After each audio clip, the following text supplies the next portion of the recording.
जय हिंद। आज हम 5 ऐसे रीजन जानने वाले हैं कि आखिर क्यों भारत चाह कर भी ईरान से दुश्मनी नहीं मोल सकता है। आखिर वो क्या ऐसे रीजन है कि भारत अगर चाह भी ले तो वो ईरान से डायरेक्ट तौर पे टकराना बहुत पसंद नहीं करेगा। उसके पीछे मेन क्या रीजन है। इस देश में ऐसे कई लोग हैं जो बोल रहे हैं कि नहीं, भारत को ईरान के खिलाफ हो जाना चाहिए, उसे खुलकर इजराइल और अमेरिका के पक्ष में आ जाना चाहिए। लेकिन भारत सरकार की विदेश नीति क्या कहती है और भारत की ऐसी कौन सी वो मजबूरियां हैं कि वो ईरान के साथ उलझना नहीं चाहता है और ना ही डायरेक्ट तौर पर वो ईरान का विरोध करना चाहता है। आज के इस वीडियो में एकदम शानदार और मजे तरीके से देखते हैं और आगे आपको एकदम पूरी तरीके से समझाने का क्या करते हैं, प्रयत्न करते हैं। सबसे पहले हमें समझना होगा कि ईरान का लोकेशन और भारत का लोकेशन। भारत ने क्या किया है, भारत ने अपने हजारों करोड़ रुपए लगाकर लगभग 120 बिलियन रुपए खर्च करके यहां पर एक बंदरगाह बनाया है। और बंदरगाह बनाने के पीछे का रीजन क्या हुआ कि भारत चाहकर भी अगर अफगानिस्तान में पहुंचना चाहता है तो वो पाकिस्तान को क्रॉस करके अफगानिस्तान में नहीं जा सकता है। पाकिस्तान इस बात का अलाउ करेगा ही नहीं करेगा और ना ही पाकिस्तान ये चाहेगा कि भारत कोई अपना बिजनेस ट्रेड व्यापार कर सके, वो भी लैंड के तरीके से, भूमि की तरीके से, और भूमि से घूमते हुए भूमि पर ही चला जाए। तो क्या हो गया, भारत को अब यहां तो पहुंचना होगा। तो उसके लिए भारत सरकार ने क्या उपाय किया है हम आगे भी इस वीडियो में देखेंगे। सबसे पहले हम देख लेते हैं कि ये जो इलाका है, ये जो क्षेत्र है, यहाँ भारत ने 120 बिलियन करोड़ रुपए खर्च करके क्या किया है, अपना एक बंदरगाह बनाया है जिसे हम चाहबार बंदरगाह बोलते हैं। तो ये भारत क्या हो गया, भारत डायरेक्ट अपनी कनेक्टिविटी ईरान के पास बनाएगा और ईरान से होते हुए जो तमाम देश हैं, जैसे अफगानिस्तान हो गया, तुर्कमेनिस्तान हो गया, उज्बेकिस्तान हो गया, किर्गिस्तान, कजाकिस्तान, इवन रसिया तक भी अगर वो पहुंचना चाहता है तो इसी मार्ग से पहुंचेगा। और इसके होते हुए वो ऐसे तो नहीं जा पाएगा, इसीलिए भारत क्या करता है, डायरेक्ट चाहबार पर, और चाहबार का जो कंट्रोल है वो भारत ने खुद ले रखा है। तो यही कारण है कि भारत के हजारों करोड़ रुपए जो हैं वो ईरान में इस समय इन्वेस्ट हैं, खर्च किए गए हैं। तो भारत किसी कीमत पर नहीं चाहेगा कि वो सारा पैसा हमारा वेस्ट चला जाए, क्योंकि अगर हम भारत जो है वो ईरान से डायरेक्ट कॉन्फ्लिक्ट ले लेता है या उस पर डायरेक्ट आक्रमण या जो भी अगर उसका विरोध करता है तो इस पे हमारी पकड़ क्या हो जाएगी, एकदम सीधा ढीली हो जाएगी।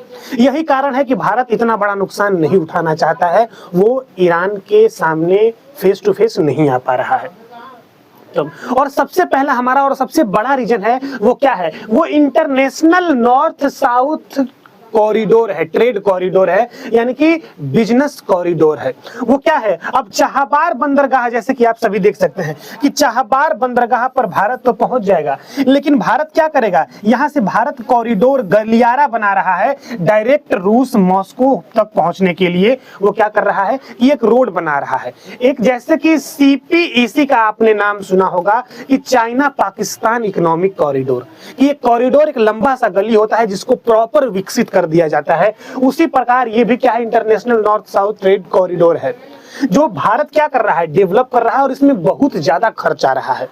तो भारत अगर डायरेक्ट ईरान से कॉन्फ्लिक्ट करता है या फेस टू फेस आकर उसका विरोध करता है तो क्या हो जाएगा, हमारा सारा मेहनत और हमारा सारा पैसा जो मध्य एशिया में पहुंचने का है वो सपना सपना ही रह जाएगा। और उसको पूरा करने के लिए भारत को फिर से हजारों करोड़ रुपए इन्वेस्ट करने होंगे, खर्च करने होंगे, और भारत अभी वर्तमान में इतना बड़ा नुकसान उठाने के हाल में नहीं है।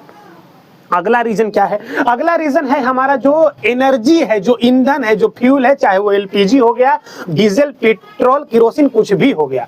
कहने को तो भले ही अमेरिका ने ट्रेड डील साइन कर दी है कि अब आपको वेनेजुएला से ये करना पड़ेगा, लेना पड़ेगा, लेकिन भारत आज भी अपना 60% जो जरूरत का ईंधन होता है ना, जो जरूरत का ईंधन होता है वो कहां से लाता है, वो गल्फ कंट्रीज से लाता है। और गल्फ कंट्रीज में पहुंचने का जो मेन रास्ता है, जो गली है, उस पर कंट्रोल ईरान का है। और जाहिर सी बात है, विदेश नीति और समझदारी ये कहती है कि जिस गली से आप रोज आ जा रहे हैं उसके रहने वाले वहां के लोगों से आपकी दुश्मनी ठीक नहीं है, कभी भी आपको छेका जा सकता है। तो ये भी कारण है कि भारत डायरेक्ट तौर पर ईरान का विरोध नहीं कर पा रहा है। आगे मेन रीजन क्या है, और एक रीजन है, और सबसे बड़ा जो रीजन है वो है कि ये देख रहे हैं, ये जो चाइना के राष्ट्रपति हैं, इनका नाम भी हम नहीं ले पाएंगे, सिंह जी क्या पता नहीं क्या है। लेकिन देखो जो ये फ्रेंडशिप हुई है 25 वर्षों के लिए इन्होंने राजनीतिक समझौता ईरान के साथ कर लिया है। और जो डलहौजी की नीति है, हड़प नीति, वो आज के दिन में देखना है तो आपको चाइना के नेताओं को देखना होगा और चाइना को देखना होगा। ये भारत के लिए सबसे बड़ी दिक्कत है। भारत जानता है कि हमारा ईरान के साथ बने रहना बहुत ज्यादा जरूरी है, क्योंकि जैसे ही हम ईरान से अपना हाथ हटाएंगे, अपनी दोस्ती तोड़ेंगे, ये क्या करेगा कि पूरी तरीके से कंट्रोल करने की 110% कोशिश ईरान को करेगा। और ईरान में जितने हमारे पैसे रुपए खर्च किए हैं हमने, उस पर डायरेक्ट कंट्रोल कैसे हो जाएगा? ये चाइना का हो जाएगा। ये श्रीलंका का निचला हिस्सा है। ये कोलंबो जो है वो पुरानी राजधानी श्रीलंका की है, और श्रीलंका का ये बंदरगाह है हम्बनटोटा। चाइना ने इस पर क्या कर लिया था? इस पर कब्जा कर लिया था। मतलब कि ऐसा नहीं है कि जबरदस्ती कब्जा कर लिया था, स्ट्रेटेजिक तरीके से। तो ये कोई बड़ी बात नहीं है कि जिस प्रकार उसने हम्बनटोटा पर कैप्चर कर लिया, उसको अपने कंट्रोल में ले लिया, वो ठीक उसी प्रकार क्या करेगा? वो ठीक उसी प्रकार जो हमारे प्रोजेक्ट, जो हमारे पैसे खर्च किए गए हैं ईरान में, वहां पर भी जो हमारा चाहबार बंदरगाह है, जो ये कॉरिडोर है, इस पर भी कंट्रोल कर लेगा।